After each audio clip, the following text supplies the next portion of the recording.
आज हम बात करेंगे पाकिस्तान में लाल मिर्च का कारोबार बड़े पैमाने पर कैसे किया जा सकता है। हमारे साथ हैं अली अकबर साहब। अस्सलाम वालेकुम सर, क्या हाल है? वालेकुम अस्सलाम कलीमुल्लाह। मैं ठीक हूँ, आपका क्या हाल है? अल्हम्दुलिल्लाह सर, मैं ठीक हूँ। सर, मैं आज आपसे पूछना चाहता हूँ लाल मिर्च के बारे में। इसका कारोबार पाकिस्तान में बड़े पैमाने पर कैसे किया जा सकता है? जी कलीमुल्लाह, आपके टॉपिक्स माशाल्लाह बहुत इंटरेस्टिंग होते हैं। जी सर, बहुत शुक्रिया। पहले जैसे हमने बात की थी, बासमती पाकिस्तान की एक बहुत बड़ी प्रोडक्ट है जो एक्सपोर्ट भी होती है और लोकल भी बहुत बड़े पैमाने पर काम होता है। उसके बाद हम बात कर रहे हैं आज रेड चिली यानी सुर्ख मिर्च की। आपको पता है कि सुर्ख मिर्च हर घर की ज़रूरत है। पूरा साल 365 डेज 365 दिन हर घर ने सुर्ख मिर्च लाजमी खाना है। और दिन हो जाए, शाम हो, रात हो, आपने कोई भी खाना पकाना हो, बगैर सुर्ख मिर्च के आपका खाना अधूरा है। जी सर, बिल्कुल ऐसा ही है। तो एक ऐसा बिजनेस जो हर घर की, हर शख्स की और हर बंदे की ज़रूरत है। जी सर। तो बिजनेस नाम होता है कि मार्केट में जो लोगों की ज़रूरत है, अगर आप वो पूरी कर पाते हैं तो आप एक अच्छा मुनाफा और एक अच्छा प्रॉफिट कमा सकते हैं। जी आपका सर, बिजनेस ग्रो कर सकता है। बिल्कुल ऐसा ही है सर। पाकिस्तान की आबादी अगर आप देखें तो तकरीबन 22 से 24 करोड़ के करीब है। और पाकिस्तान जो है एक बहुत बड़ा दुनिया का छठा सातवां मुल्क, अब आप कह लें, पहले तो आठवां था।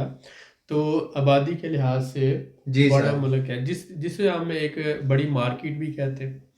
अब ये है कि पाकिस्तान में जो रेड चिल्ली है, सुर्ख मिर्च है, इसका इस्तेमाल पूरे पाकिस्तान में होता है, हिंदुस्तान में भी होता है, दुनिया के कुछ ममालिक में दूसरों में भी होता है। आप जब सुर्ख मिर्च का काम करना चाहते हैं तो आप इसका होलसेल नेटवर्क या पिसाई के लिए कारखाना भी लगा सकते हैं और इसका होलसेल नेटवर्क आप बना सकते हैं।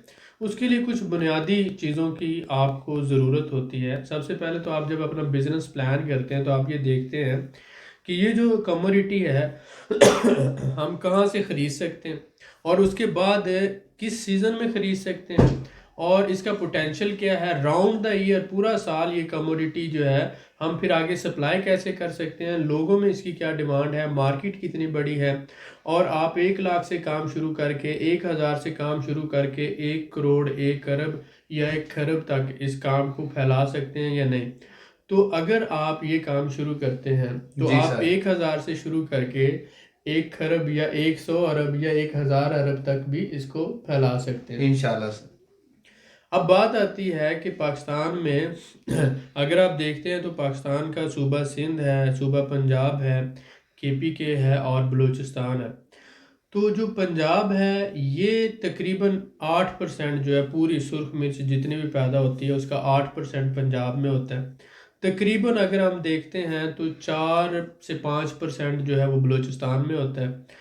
2% जो है वो पूरे केपीके में होता है। बाकी 85% जो सुर्ख मिर्च है वो सिंध के अंदर पैदा होती है। और सिंध में भी जो सिंध का एक इलाका है, कुनरी का इलाका, जिसे capital of red chilli of Asia का नाम दिया गया है, यानी एशिया का जो कैपिटल है रेड चिली का, वो कुनरी का इलाका है। अब आप समझते हैं कि जब 85% है सुर्ख जी मिर्च सर। सिंध में पैदा हो रही है, लेकिन वो सुर्ख मिर्च पंजाब में भी खाई जा रही है, वो सुर्ख मिर्च केपीके में भी खाई जा रही है, वो बलूचिस्तान में भी खाई जा रही है। जी सर, बिल्कुल ऐसा ही। 220 मिलियन आबादी यानी 22 करोड़ आबादी जो है सुर्ख मिर्च खाती है। जी सर। और इसका 85% सिंध में पैदा होता है। तो इसका मतलब ये है कि अगर आप सिंध से बाय करते हैं होलसेल में, फार्मर से, ग्रोअर से बाय करते हैं, और फिर आप उसका अपना ब्रांड लॉन्च कर देते हैं या खुद अपनी पसाई करके आप उसको आगे पूरे पंजाब में, केपीके में, बलूचिस्तान में आप सप्लाई करते हैं, एक नेटवर्क करते हैं, तो आप करोड़ों का बिजनेस कर सकते हैं। जी सर, ऐसा ही है। तो आप ये देखते हैं जैसे चावल पंजाब में पैदा होता है तो पंजाब से आप बासमती चावल लेकर पूरे पाकिस्तान में उसका बिजनेस कर सकते हैं। इसी तरह से ये 85% जो मिर्च है ये सिंध में पैदा होती है और वहाँ से आप बाय करके इसको आगे पूरे पाकिस्तान में काम कर सकते हैं। एक तो ये है। दूसरा ये है कि पाकिस्तान जो है दुनिया के बड़े एक्सपोर्टर ममालिक में से रेड चिली का चौथा या पांचवा बड़ा एक्सपोर्टर कंट्री है पूरी दुनिया में। तो अगर आज हम ये काम शुरू करते हैं, हम इस काम को समझते हैं, तो इस काम का पोटेंशियल ये है कि पहले तो आपका लोकल सिस्टम जो होगा बिजनेस का, होलसेल का आपका चल रहा होगा, और आप इसके काम की बाइंग कैसे करनी है, पैकिंग कैसे करनी है, हैंडलिंग कैसे करनी है, स्टोरेज कैसे करनी है, तो इसकी सारी पेचीदगियों को समझ चुके होंगे। फिर अगर आप इसके एक्सपोर्ट बिजनेस में आते हैं तो आप उसमें लाखों डॉलर कमा सकते हैं अपने ऑर्डर से। इसमें अमेरिका है, यूके है, मिडिल ईस्टर्न कंट्रीज़ हैं, और दूसरे बहुत से ममालिक जो हैं वो इंपोर्ट करते हैं रेड चिली। तो इस हवाले से भी हम आगे बात करेंगे। तो ये सब जानने के लिए ज़रूर आगे देखें। मुझे पता है आप लोगों का टाइम बहुत कीमती होता है, लेकिन हम ये कोशिश कर रहे हैं या करते हैं कि टू दी पॉइंट हम बात करें, आपका भी टाइम ज़ाया ना हो और आपको कुछ जेन्युइन इन्फॉर्मेशन हम दे सकें। जी सर, बिल्कुल ऐसा ही है। सर मैं आपसे जानना चाहूँगा कि पाकिस्तान में लाल मिर्च की कौन कौन सी किस्में पाई जाती हैं? हाँ, ये जब भी आप बिज़नेस शुरू करना चाहते हैं तो आपको पता होना चाहिए कि आप कौन सी किस्में हैं और आपने उनको बाय कहाँ से करना है। जी तो सर। पहले हम बात करते हैं पाकिस्तान में रेड चिली जो सुर्ख मिर्च है उसकी किस्में कौन कौन सी हैं। तो इसमें तकरीबन 7 से 8 किस्में हैं, जिसकी डिटेल अगर हम बात करते हैं तो कुनरी के अंदर जो है ये 4 किस्में हैं। देसी आ जाता है, उसके अलावा मैक्सी है, नगीना है, डंडी कट है, ये डिफरेंट है जो है किस्में इसकी रेड चिली की। उसके अलावा बदीन के इलाका में जो पैदा होती है तलहारी है, और घोटकी के इलाका में पैदा होती है। सिंध का जो इलाका है उसमें उसका घोटकी ही नाम दिया जाता है।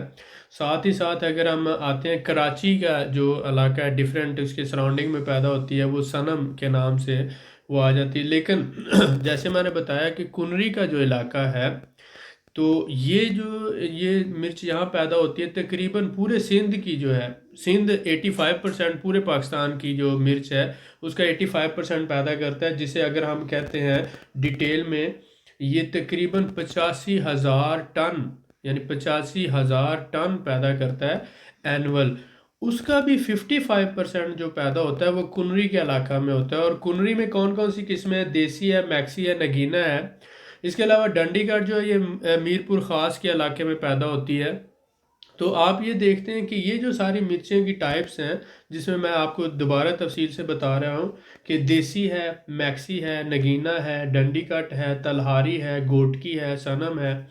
इसमें ज़्यादातर जो है कुनरी मिर्च और डंडी कट मिर्च जो है पंजाब में आप उसकी पसाई, वो गोल मिर्च होती है, उसको हम लाहौरी मिर्च भी कहते हैं, समटाइम छोटी होती है, और वो पसाई करके जो है वो पूरे पंजाब के अंदर उसकी सप्लाई होती है, और वो आपको ब्रांड्स और इस तरह से केजी और इस हिसाब से मिलती है।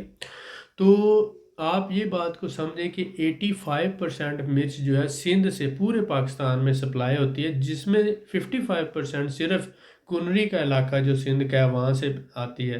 तो ये जो सारी टाइप्स हैं, अगर आप इसकी ओवरऑल सोर्सिंग समझ जाते हैं, आप समझते हैं कि मुझे बाइंग कहाँ से करनी है और मुझे सेलिंग कहाँ पे करनी है, कब करनी है, तो आप बिज़नेस की जो होती है हिडन फैक्ट्स एंड फिगर्स वो सारे आप समझ जाते हैं, तो आप ये बिज़नेस बड़ी आसानी से कर सकते हैं। जी सर, बहुत शुक्रिया सर आपका। सर मैं आपसे जानना चाहूँगा कि पाकिस्तान में लाल मिर्च की खरीदारी कब करनी चाहिए? साल के लिए कौन सा महीना बेहतर है जिसमें आप कर सकें, और फी एकड़ पैदावार कितनी है इसकी?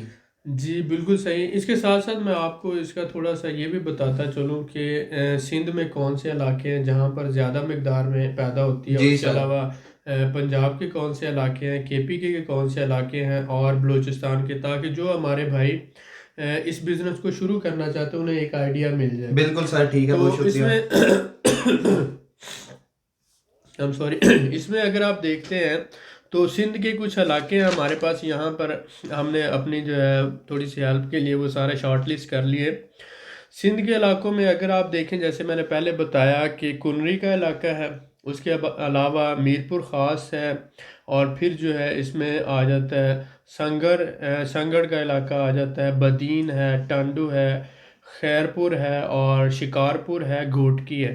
तो कुनरी, खैरपुर, शिकारपुर, घोटकी, बदीन, टांडू, ये सारे इलाके सिंध के जो हैं ये ज़्यादा मकदार में यहाँ पर जो है पैदा होती है रेड चिली। उसके बाद अगर हम पंजाब में आ जाते हैं तो पंजाब में कसूर है, उकारा है, पाकपतन है, साहिवाल है, मुल्तान है, शिवपुरा है, विहाड़ी है, खानेवाल है, और बहावल नगर। मैं दोबारा रिपीट करूँगा, कसूर, उकारा, पाकपतन, साहिवाल, मुल्तान, शेखपुरा, बिहारी, खानेवाल और बहावल नगर, ये इलाके जो है पंजाब में मिर्च के लिए ग्रोइंग एरियाज, यानी रेड चिली ग्रोइंग एरियाज़ के लिहाज से ये। तो अगर हम KPK में चले जाते हैं तो वहाँ पर महमद एजेंसी है, बाजूड़ का इलाका है, दीर है और कोहाट का इलाका है, यानी बाजूड़, दीर और कोहाट का इलाका KPK में और महमद एजेंसी। अगर हम आ जाते हैं आगे बलूचिस्तान में, तो बलूचिस्तान में किला सैफुल्ला है, खजदार है और लोरालाई है और मूसा खील। इसमें आपको बताते हैं, लोरालाई की एक मिर्च होती है, काफ़ी लंबी होती है, तकरीबन 6 से 7 इंच लंबी होती है वो। और वो जो मिर्च है वो स्पेशली जो है कलर मेकिंग के लिए यूज़ होती है, क्योंकि मिर्चों में ज़्यादातर जो है कलर फेड हो जाता है। तो लोरालाई की जो मिर्च है वो रेड मिर्च है। मैंने जब ये मिर्चों का काम किया तो मुझे उसका पता चला कि उसमें वो कलर मेकिंग के लिए जो है यूज़ होती है मिर्चों के अंदर, प्योर रेड कलर देने के लिए, वो ब्लड रेड कलर जो है उसका होता है और बहुत ज़बरदस्त होती है। तो इसलिए वो बलूचिस्तान की वो जो मिर्च है तकरीबन आप समझ लें 7 से 8 इंच लंबी होती है और बहुत इम्पॉर्टेंट है इस इंडस्ट्री में काम करने के लिए। तो अगर आप सुर्ख मिर्च का होलसेल का या एक्सपोर्ट का बिज़नेस करना चाहते हैं, तो एक तो आपके लिए वो लोरालाई के इलाके के वो उस मिर्च का जानना बहुत ज़रूरी है। दूसरा, कुनरी के इलाके की जो मिर्च है, ये जो कुनरी में मैंने बताया 85% सिंध में होती है और 55 कुनरी होती है, तो इसका विज़िट करना ज़रूरी है और वहाँ से ये मिर्च के हवाले से सारी इन्फॉर्मेशन कलेक्ट करना ज़रूरी है। तब जो है उसके बाद अगर हम आते हैं तो ये फैसलाबाद में मिर्च की मंडी है जो एशिया की समझ लें काफ़ी बड़ी मंडियों में से उसका शुमार होता है और पाकिस्तान की मिर्च की सबसे बड़ी मंडी है। सिंध के बाद पंजाब के अंदर फैसलाबाद में, ठीक हो गया, ये घंटाघर के पास ही है।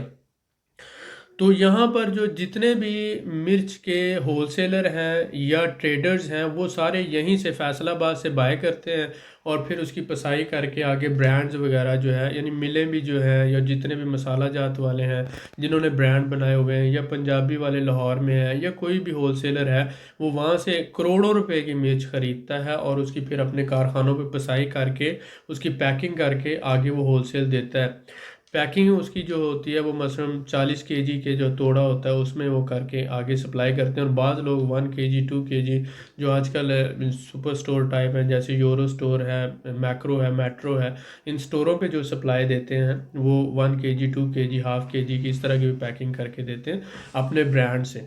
तो अब बेसिक्स में हमने देखा कि आप सिंध से मिर्च लेते हैं, कुनरी के इलाके से लेते हैं। लोरालाई की मिर्च जो है वो यूज़ होती है कलर मेकिंग के लिए, जो इसका टेस्ट होता है वो सारा कुनरी की मिर्च का होता है और वो बहुत अच्छी होती है। ठीक है, उसके बाद अगर हम बात करते हैं कि इसमें फ़ी एकड़ पैदावार कितनी होती है, तो इस बात को आप समझें कि तकरीबन 17,000 केजी से 20,000 केजी तक, जिसे अगर हम टन में कहते हैं तो एक टन में 1,000 केजी होता है, तो तकरीबन 1.7 से 2 टन तक जो है पर एकड़ पैदावार है। इस वक्त जो मिर्च जा रही है तकरीबन 6,000 रुपये की एक मन है, यानी 40 केजी। तो 6,000 की एक मन हुई, 40 केजी हुई, तो तकरीबन जो मिर्च का आ गया 3 लाख रुपए पर एकड़। तो अगर फार्मर को 2-2.5 लाख रुपए में भी अगर हम कहें, 2 लाख रुपए में भी कहें पर एकड़ के हिसाब से, तो ये फार्मर की कॉस्ट है, लेकिन मार्केट रेट जो है 3 लाख रुपए पर एकड़ आ रहा है। तकरीबन 1 एकड़ से 50 मन के करीब मिर्च जो है वो निकलती है अगर उसकी अच्छी देखभाल की जाए। ठीक है, और कौन सा सीज़न जो है इसके लिए होता है, तो फरवरी और मार्च के सीज़न में जो है इसकी काश्त होती है। तकरीबन 4 से 5 महीने में ये फसल तैयार हो जाती है और उसके बाद जब ये तैयारी होती है तो इसको पिकिंग करते हैं। जैसे रेड होती है तो जो औरतें होती हैं गांव की वो इसको जिसे हम कहते हैं पिकिंग, वो पिकिंग करके इसको फिर आगे तोड़ों के हिसाब से फिर इसकी ड्राइंग होती है, मतलब बड़े खुले मैदानों में इसको फैला दिया जाता है और फैला के धूप से, आपको पता है मई और जून के जो दिन होते हैं काफ़ी गर्म होते हैं, तो उन दिनों में ये फिर छतों पे और घर के बड़े बड़े लॉन्स में ये सारा जो है बिछा दी जाती है मिर्चें और वहाँ से फिर जो है ना इसको 1 एकड़ 2 एकड़ 4 एकड़ के इलाके में इसको फैला कर जो है ड्राई किया जाता है, यानी सनशाइन के अंदर, धूप के अंदर। जब ये ड्राई होती है तो इस वक्त ये क्योंकि ट्रेडिशनल मेथड है, पुराना मेथड है, इससे कलर फेडिंग हो जाती है इसकी। इसको अवॉइड करने के लिए जो ड्रायर है, एयर ब्लोन ड्रायर्स है, उनके साथ अगर किया जाए इनको, तकरीबन वो आप कह लें 24 से 48 घंटों में ये प्रोसेस हो जाता है, लेकिन उसमें कलर फेडिंग नहीं होती। और वो जो नया मेथड है वो यूज़ कर रहे हैं। तो अब बात ये कि अगर हम नए टेक्निकल मेथड्स अडॉप्ट करेंगे तो हम क्वालिटी अच्छी दे सकेंगे, जो एक्सपोर्ट में हमें बहुत ज़्यादा हेल्प करती है। समराइज़ करूँगा कि सिंध के अंदर 85% मिर्च पैदा होती है, कुनरी के इलाके में पैदा होती है। एक एकड़ जो है वो तकरीबन 50 मन देता है, जो तकरीबन 2 से 2.5 लाख आप कह लें कि कॉस्ट फार्मर को वो उतनी बचत होती है, जिसमें अगर 40-50 हज़ार उसका खर्चा है तो लाख 1.5 लाख उसको फ़ायदा दे जाती है। उसके बाद आगे हम आ जाते हैं कि ये सीज़न कौन सा है। तो मैंने बताया कि फरवरी वगैरह में ये काश्त होती है, 4 से 5 महीनों में तैयार हो जाती है फसल।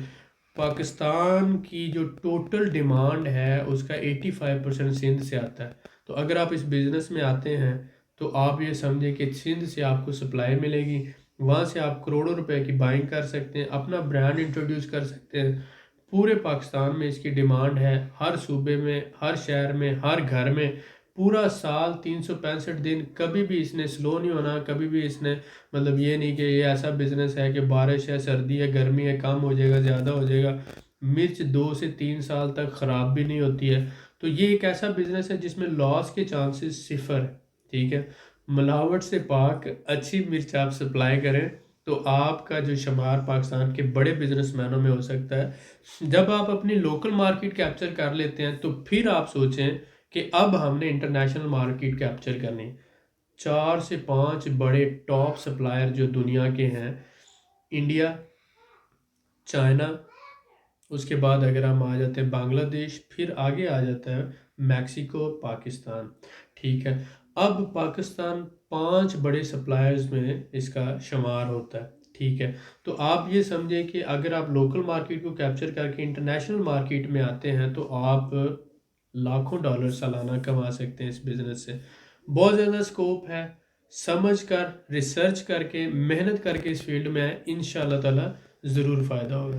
जी सर, बिल्कुल ऐसा ही आपने डिटेल से बताया, इसके लिए मैं आपका शुक्रगुजार हूँ। सर मैं आपसे जानना चाहूँगा कि क्या लाल मिर्च का काम करके होलसेल मार्केट में मुनाफा कमाया जा सकता है? जी बिल्कुल, मैं अपना एक्सपीरियंस शेयर करूँगा अपने भाइयों के साथ। जी सर। मैंने 2009 में और 8 में, जब मैं पाकिस्तान में था 2008 और 9 में, जी सर। मैंने 2007 से काम शुरू किया था और मैंने उस वक्त 60,000 से पहली बाइंग की थी पाकिस्तानी। जी सर। और मैंने जो माल ख़रीदा था वो तकरीबन 2000 पर मन के हिसाब से ख़रीदा, 40 kg जो था जी 2000 सर। का मन था। अब तो तकरीबन 6 से 7 हज़ार का मन है इस वक्त। तो वो हो सकता है कि इससे भी ज़्यादा हो, क्योंकि वो मार्केट रेट से अप डाउन डाउन होते रहते हैं। 12,000 तक भी हो सकता है, लेकिन मैं जो एक जनरल आइडिया दे रहा हूँ, उस वक्त 2000 था जब मैंने ख़रीदा था। हम ख़रीदते थे 2000 में, तो उसकी पसाई करके जब हम मार्केट में सप्लाई करते थे तो हम देते थे 2800 और 3000 की रेंज में। जी सर। तो अब देखें कि हमें एक मन पर पसाई करके देने में 700 रुपये की बचत होती थी। बिल्कुल ठीक है सर। मैंने 60,000 से काम शुरू किया बगैर मिलावट के। मेरा एक ही प्रिंसिपल था कि किसी किस्म की कोई मिलावट नहीं करनी। जी सर। एक 6 महीनों के अंदर अंदर मैं उसे 60,000 से 12 लाख रुपए महाना तक ट्रांजैक्शन ले गया। माशाल्लाह सर, माशाल्लाह। और फिर एक साइकिल क्रिएट हो गया कि पीछे से मुझे क्रेडिट पे माल मिल रहा था और मैं आगे क्रेडिट पे ही सप्लाई कर रहा था। जी सर। 5 से 6 लोग आगे नेटवर्क था जो आगे दुकानों पे सप्लाई करते थे और मैं पीछे से सारा हैंडलिंग करता था उसकी। जी सर। तो माल क्रेडिट पे मिलना शुरू हो गया, आगे दुकानदारों को क्रेडिट पे दे रहे हैं, और 60,000 से सिर्फ 6 महीनों में 12 लाख की ट्रांजैक्शंस हो गई। माशाल्लाह सर। और उसके अलावा फिर हम पसाई करते थे शेखपुरा से, और फिर बाद में मैंने जो है ना लाहौर में सेटअप बनाया और वहाँ पे काम किया। तो मैं क्योंकि फिर जो है ये इंटरनेशनल मार्केट में आ गया, एक्सपोर्ट्स में इधर आ गया, जी सर, फिर वहाँ बिल्कुल से ठीक मैंने है। शिफ्ट किया इसको। मैंने कहा अब इस काम को थोड़ा बड़े लेवल पे करेंगे। तो जब यहाँ आए तो फिर यहाँ के मामलात में उलझ गए और वो जो मामले को आगे ना लेके चल सके। लेकिन अभी भी जो दोस्त हैं, पार्टनर हैं, वो काम कर रहे हैं, शेखपुरा में भी कर रहे हैं, लाहौर में भी कर रहे हैं जी सर, और बिल्कुल बहुत ठीक है। अच्छा मुनाफा कमा रहे हैं। तो इसमें मिनिमम जो प्रॉफिट है वो 700 से 800 पर मन जो मिनिमम है बगैर मिलावट के है। जी सर तो बिल्कुल जो ठीक। लोग तो अल्लाह माफ़ करे मिलावट करते हैं वो ज़्यादा कमाते हैं, लेकिन अगर आप हलाल का बिजनेस करना चाहते हैं तो इसमें बहुत बड़ा स्कोप है। आप ये देखते हैं कि इसने कभी ख़राब ही नहीं होना, मतलब 2-3 साल एक प्रोडक्ट है और आपकी 10-12 दिन में सेल हो जाती है। और दूसरी बात ये है कि हर घर की डिमांड है, जी सर हर ऐसा ही घर है। ने ये खाना है। तो एक ऐसा बिजनेस है जो लोग अगर इसको प्रॉपर रिसर्च करके मेहनत करके करें तो इंशाल्लाह ताला इसमें बहुत ज़्यादा मुनाफा इंशाल्लाह सर मैं है। आपकी बात से एग्री करता तो हूँ, बिल्कुल इसमें ठीक आप है। सप्लाई शुरू करें, अपने एरिया से शुरू करें, फिर आगे सुपर मार्केटें हैं जी उनमें आप सर बिल्कुल सप्लाई ठीक दें। है। आप मतलब एक कसूर है, लाहौर है, इतने बड़े शहर है, अगर आप उसका 30% भी एक शहर का कवर कर लेते हैं तो करोड़ों तक बात चली जाती है। जी तो सर आप बिल्कुल जब ठीक है। 1 करोड़ का दे रहे हैं तो सपोज करें इसमें अगर मार्जिन रेट आप 30% रख लें, जी सर सपोज कर लें, तो 1 करोड़ का अगर माल सप्लाई किया है तो 30 लाख तो बचत होगी ना इसके। ऐसा ही है सर, ठीक है। बिल्कुल ऐसा ही। तो इसी तरह से ये होता है कि बंदा बाज़ कामों को छोटा समझता है, गैर रहम समझता है, उसको पता नहीं होता लॉजिक पीछे पीछे क्या और पूरा सिस्टम क्या है, किस तरह से काम कर रहा है। हम पैसा नहीं कमा रहे हैं, लेकिन क्या पूरे मुल्क में मिर्च का काम नहीं हो रहा? हो रहा है सर, क्या बिल्कुल हो रहा है। सप्लाई नहीं हो रही? क्या लोग नहीं खा रहे क्या नहीं खरीद रहे? अब मिर्च अगर 1000 रुपए की भी किलो हो जाए तो आपने खरीदनी है, इस वक्त भी 400-500 रुपए किलो है तो आप खरीद रहे हैं। जी अगर ये सर बिल्कुल 1200 की ऐसा। भी किलो हो जाए, 2000 की भी किलो हो जाए, तो क्या लोग खरीदना छोड़ देंगे? नहीं सर नहीं ऐसा नहीं हो छोड़ेंगे। जब सकता। छोड़ नहीं सकते हैं, हमने खाना ही खाना है, तो जो बिजनेसमैन है उसने कमाना ही कमाना है। जी सर बिल्कुल ऐसा ही, आपकी बात बिल्कुल ठीक है। ये बहुत, मैं इस बात पे आपकी एग्री करता हूँ। जी सर आप हमें बताएं कि पाकिस्तान से लाल मिर्च कौन कौन से ममालिक को एक्सपोर्ट होती है? जी, इसमें जो है एक्सपोर्ट के हवाले से मेरे ख्याल में तकरीबन जो है दुनिया की आधे कंट्रीज ऐसे हैं जिनमें ये इंपोर्ट होती है। माशाल्लाह सर। और उसमें हम बड़े ममालिक का अगर बात करते हैं तो ये यूके है, अमेरिका है, कनाडा है, यूरोप के बहुत से ममालिक हैं। फिर मिडल ईस्ट में आ जाता है, सऊदी अरब है, ओमान है। अब देखें कि जितने भी ममालिक हैं जहाँ पर इंडियन और पाकिस्तानी रहते हैं, जी सर तो इन सारों ने मिर्च खानी है। तो बिल्कुल आपको ऐसा ही है। पता है कि मिडल ईस्ट में बहुत से पाकिस्तानी हैं, तो ये सारे मिर्च खाते हैं। और ये मिर्च कहाँ से आती है? वहाँ तो पैदा नहीं होती। ठीक बिल्कुल है, ऐसा ये ही है इंडिया सर। या पाकिस्तान से इंपोर्ट होती है। दुनिया में 5 बड़े इंपोर्टर हैं जिनमें मैंने बताया पाकिस्तान है, इंडिया है, पाकिस्तान है, चाइना है, बांग्लादेश है और मैक्सिको है। जी सर अब यही सप्लाई करते हैं ना पूरी दुनिया को, ऐसा ही है तो सर, उसमें बिल्कुल आपका ऐसा ही मुल्क है। भी चौथे 5वें नंबर पर है। ठीक हो गया। तो ये इसके अलावा टर्की भी मिर्च इंपोर्ट करता है, अब नई मार्केटों में टर्की आ गया है। जी और सर। उसके साथ साथ रशिया भी इंपोर्ट करता है। तो नई मार्केटें जो हैं रशिया है, टर्की है, और ये इसी तरह से अब ऐसा ऐसा अजरबैजान भी ग्रो कर रहा है। तो आधी से ज़्यादा दुनिया इंपोर्ट करती है। और बिल्कुल ठीक है इसमें सर। बहुत ज़्यादा पोटेंशियल है और इसमें मार्जिन भी बहुत ज़्यादा है। ठीक है। बिल्कुल तो ठीक है। स्पाइसेस जो आ जाती है, रेड चिली आ जाती है, तो मेरे ख्याल में इस हवाले से हमें प्रॉपर प्लानिंग के साथ काम करना चाहिए। पहले लोकल मार्केट को कैप्चर करना चाहिए, एक्सपीरियंस गेन करना चाहिए, और फिर इंटरनेशनल मार्केट में कदम रखना चाहिए। जी सर बिल्कुल ऐसा ही, आपकी बात बिल्कुल ठीक है। सर बहुत शुक्रिया आपका। You welcome. मजीद मालूमात के लिए हमारे चैनल को सब्सक्राइब करें, वीडियो को लाइक करें और शेयर करें। बेल आइकन को जरूर प्रेस करें ताकि हमारी अगली वीडियो आपको मिल सके। अल्लाह हाफिज।